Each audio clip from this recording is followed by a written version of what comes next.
Hello everyone, and welcome to another X-Plane 11 tutorial. In this lesson, I'm going to show you the x737 project, which is comprised of a Boeing 737-700 and a Boeing 737-800. Both these planes are free, they were developed by EADT, and they have over 30 liveries from all over the world. In fact, I'm rocking the WestJet Walt Disney one right now because tomorrow I'll be flying out to Microsoft Ignite in Orlando, so I figured I had to at least show this one for today's demo. The one downside to these two free aircraft compared to ZiboMod or the built-in 737 is that the flight management computer will cost you extra. There's a plugin that you have to purchase that costs about 20 euros to unlock. However, I've gladly done that because it's one of my favorite aircraft in the simulator. So let's go ahead and jump inside and have a look. The first thing you're going to notice is the extreme attention to detail. So if we look over here at the pilot seat, for example, I can drag it up and down. If I look at the yoke, I can click the checklist and have it go at an angle. I can even use this little marker so that I can remember the last piece of the checklist that I was at. If I click on the MCP, I can hide the yokes and have access to the actual lighting panels. And there's a really cool feature. How many times have you had to adjust the field of view in X-Plane 11 and you go into the settings here and then you click on graphics and then you have to adjust this knob? Well, built into this aircraft, if you move your mouse to the middle of the cockpit, you get double arrows like this. By adjusting the field of view by moving the mouse up or down, you can do this right inside the aircraft, which makes it a really useful feature. You can also go up to the top here and click up here, and you can see that you can toggle ground power, opening of the various doors, and even make a fuel request. But my absolute favorite feature of this aircraft, bar nothing else, is the fact that every single thing that requires input you can use a keyboard for. So let's say I want to set the altitude to 10,000 feet. I click in the box and type 10,000. This one feature alone when you're flying on VATSIM is just spectacular. So I can do that for the heading. I'm currently on runway 32, so I can set a heading to 320. I can do that to the speed, let's say 145. I can set a course also to say 320. And talking about VATSIM, if I have to make a quick air traffic control frequency change, I can just go over here, click in there and say 121, 111, and away I go. I now have a standby frequency set just by using the keyboard. These are really cool features. In addition to the keyboard input, for those of you that actually like to use the knobs, you can have a progressive knob system. So by moving the knob slowly, it just jumps at slow intervals or small intervals. But by moving the knob quickly, you can see I went up to 41,000 just like that. So the faster you move these knobs and switches, the greater the feedback on the MCP. So those are two really cool features. I'll reset the view here. You can also engage the system information screen here. You can see what's going on. So as I turn my yokes, play with the speed brakes here, you can see this information on the screen. I can also select engine to get some information. Press it again to have even more information on the screen. So these are really cool features again that are great attention to detail in this aircraft. If I go down a little bit and zoom out, I can manually set my V1, VR, and V2 speeds. So if I go over here to V1, I can see V1 here at the bottom. I can now adjust this particular speed, and you see over here I'm now at 125 for V1. And if I go over here to VR, I can say, let's say that's 135. And I can then adjust V2 as well. I just keep these on auto because I use the flight management computer and it does that for me. But one of the features that this particular thing does is it'll actually read them out to me. So as I'm flying, it'll call out 80 knots, it'll call out V1, it'll call out VR, and then it'll call out V2. So for those of you that don't know, a quick recap, V1 is the speed that if a problem happens with my aircraft, I must abort the takeoff if I exceed V1. So if V1 is 125 and an engine fails, I must keep going at as long as it happens before V1. VR is the speed that I'm going to start pulling back on the yoke to get some altitude. And V2 is when I can safely adjust the, or increase the, V2 is when I raise the landing gear. It's a safe speed for that. So let's go ahead and look at a few other cool features here, such as the speed brake, the toga button, and the actual trim knob. These are three features that require you to manually map your keyboard or joystick mappings. So if you have the X-Plane default set up, they will not work. So you will have to go into the keyboard settings or joystick mapping settings in here. And for example, right here, I have speed brakes. If I go over here, I have toga, but if I edit that, you'll see it's not just the regular toga. Whenever I scroll up to the top, it's the 737 toga here. So you'll have to make sure that you map those settings manually, okay? So the flight management computer is another great feature here, but as I mentioned, it will cost you 20 euros in order to activate this. Otherwise, it'll just be blank. So I'll go ahead and move this into the center. Let's go ahead and do a quick flight to Montreal. So I'll select position in it. I'll type in CYOW because we're currently sitting at Ottawa International Airport. And we'll enter in CYUL, which is Montreal, as our destination.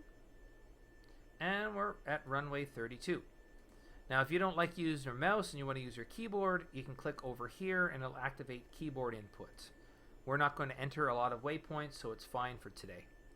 We'll select activate and then execute. And now we'll go ahead to enter our route 1. So our first waypoint will be VIKNO.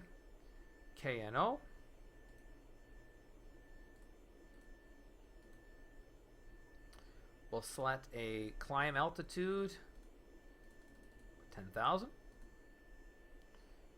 We'll select a departure from runway 32.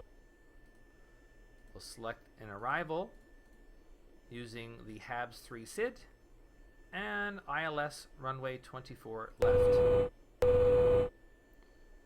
We'll go into the lags portion here, and we know from my previous flight management computer video that vectors are bad and so are these discontinuities, so we'll go ahead and select the first good waypoint and move it to the top. So if that's a little too fast for everyone, again, watch my flight management computer tutorial and you'll get as quick as that as well. I'm now going to select the init reference page, and you'll see here ZFW for zero fuel weight. That's the weight of the plane with no fuel. I can simply click up here and it'll fill it in for me. I'll put in 20 for reserves. That means I have, and we'll say 20 available for having to go to another alternate airport, we'll say.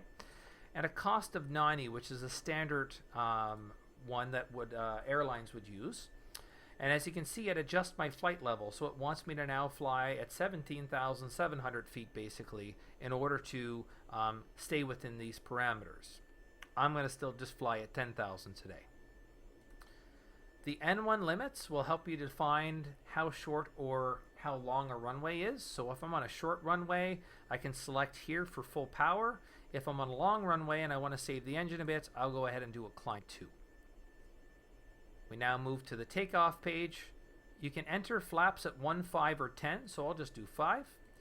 And it automatically calculates my V1, VR, and V2 speeds here as 123, 124, and 136. So we just click these buttons to lock them in. That's all I need to do as far as the flight management computer goes. So I can make that go away for now. So what we'll do now is we'll do a quick takeoff. So we have the runway heading set to 320. We'll do an initial altitude of 3,000 feet. When I get in the air, I'm going to select the heading select and engage the autopilot so that I remain on runway 32 at a heading of 320 until we're ready to go on to our waypoints that we defined. The next thing I'm going to do here is increase the speed to 35%, or the engine thrust here, so you can see the engine thrust is starting to come up.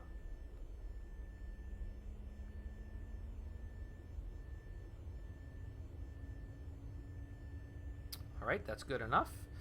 So we will go ahead and disengage the brakes, and we're going to press this toga button here. Now I have a keyboard input for it, or a joystick mapping, so I don't need to show you that while I do it, but I want you to know that that's what I'm pressing.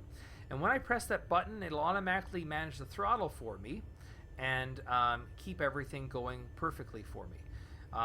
The other thing we have to do is turn on the auto throttle capability so that the autopilot can actually do that thing that I just said, manage the throttle. Turn on the flight director for the pilot and for the first officer. The reason why you want both on is this plane has a feature called auto flare. So if you're landing at a runway that has ILS, if both navigations are set to the same ILS frequency and those two flight directors are on, the plane will actually land and then flare all on automatically for you. I haven't found this feature too useful. I find it makes for a very rough landing, but maybe you want to give it a try and see how it behaves.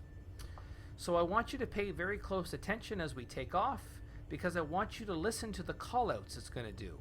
It'll call out 80, it'll call out V1, it'll call out VR, and it'll call out V2. So go ahead and pay attention to that as we take off here. I just press the toga button here. Now I did forget to set my flaps, so I'm going to go ahead and turn them on now to 5, knowing full well you're not really supposed to do that while you're in the middle of taking off. 80 knots. There's my 80. V1. Okay. There's my V1 and rotate. V2. So I'm now able to go ahead and increase the altitude, bring up my gear, and I'll engage the autopilot here with a heading select of 320. And I'll engage the vertical speed so that I'm now going at the same pitch angle up to my 3,000 feet with a heading of 320.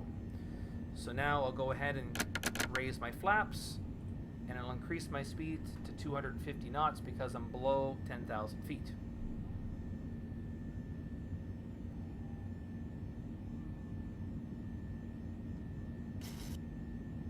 So we'll keep going till we get to 3,000.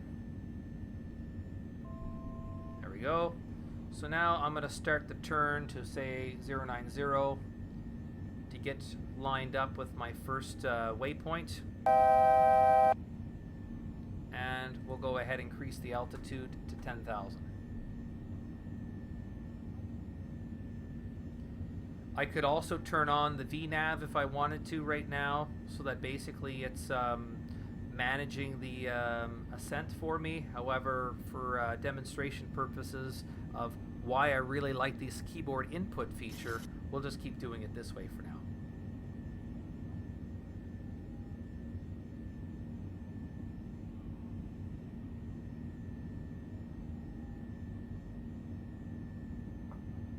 While we're waiting for things to pick up, let's go ahead and have a quick look at the aircraft.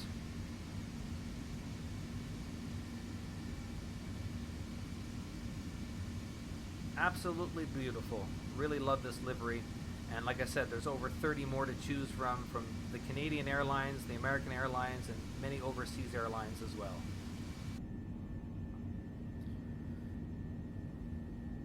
Okay, so we'll go ahead and adjust this a little bit. So say 100. There we go. And I'm just going to manually fly this now onto the imagined line until we get to our first waypoint here.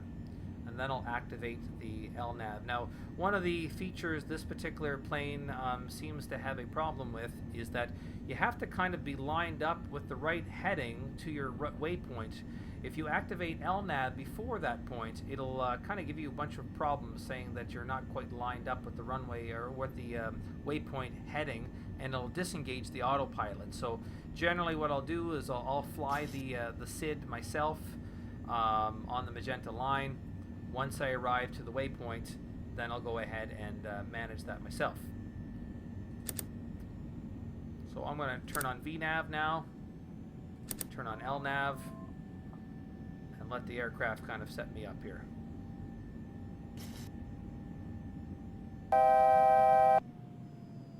So you can see now My throttle's being managed now, so it's actually going to put me down to the speed that I should be at, because I'm below 10,000 feet. I should be at 250, not the 342 we are. So I'm not really giving a demonstration of how you really fly this plane, because I'm focusing too much on showing you the different aspects of the plane.